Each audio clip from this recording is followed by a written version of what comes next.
ఇప్పుడు ఆంధ్రప్రదేశ్లో కూటమి ప్రభుత్వం వచ్చి దాదాపు 17 నెలలు అవుతుంది. మీకులాగే ఆలోచిస్తా గవర్నమెంట్ మీద అసంతృప్తి వ్యక్తం చేస్తూ ఉన్నారు. అయితే మళ్ళా ఇప్పుడు గవర్నమెంట్ మీద మేము ఫైట్ చేస్తే మళ్ళీ ఆ దుర్మార్గుడు వస్తాడని జగన్ని బూచిగా చూసి ఇటు టీడీపీని తిట్టుకుంటా ఉన్నారు. అంటే ఇప్పుడు ప్రభుత్వం నిజంగా అంత బ్యాడ్ అయిందా? అసలు ఏం నడుస్తుంది ఆంధ్రప్రదేశ్? ఏ ప్రభుత్వానికైనా తిట్లు తక్కువ అండి. మీరు ఎంత గొప్పగా ఎన్టీ రామారావు గారు పరిపాలించినప్పుడు కూడా తిట్టుకున్న వాళ్ళు లేరా? ఉండేవాళ్ళు ఉంటారు. కాకపోతే ఏ స్థాయిలో ఉంది, అది సరిదిద్దగలిగిన స్థాయిలో ఉందా లేదా అనేది తేడా ఉంటుంది. జగన్మోహన్ రెడ్డి గారి ప్రభుత్వం అసలు సరిదిద్దగలిగిన స్థాయిలో చేసేది కాదు. ఎవరైనా చెప్పినా అసలు ఏమాత్రం వినేవాళ్ళు కూడా కాదు.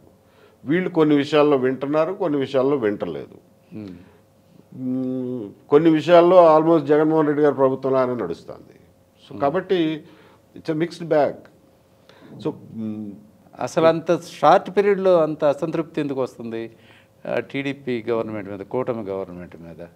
వివరంగా చెప్పాలంటే చాలా ఉంటుందిలే, కానీ బ్రీఫ్గా మీకు చెప్పాలంటే సైకాలజీ ఆఫ్ ద సైకాలజీలో ఏంటంటే ఒక పర్టికులర్ ఎక్స్పెక్టేషన్స్తో ఆ రోజున ఒక వెల్లువలాగా ఓట్లు వేశారు. ఆ ఎక్స్పెక్టేషన్స్కి తగినట్లుగా ఆ ఎక్స్పెక్టేషన్స్ ప్రకారం పనిచేయడం లేదనే అసంతృప్తి ప్రజల్లోనూ చాలామందిలో ఉంది. వాళ్ళ కేడర్లోనూ కూడా ఉన్నట్టుగా కనిపిస్తుంది.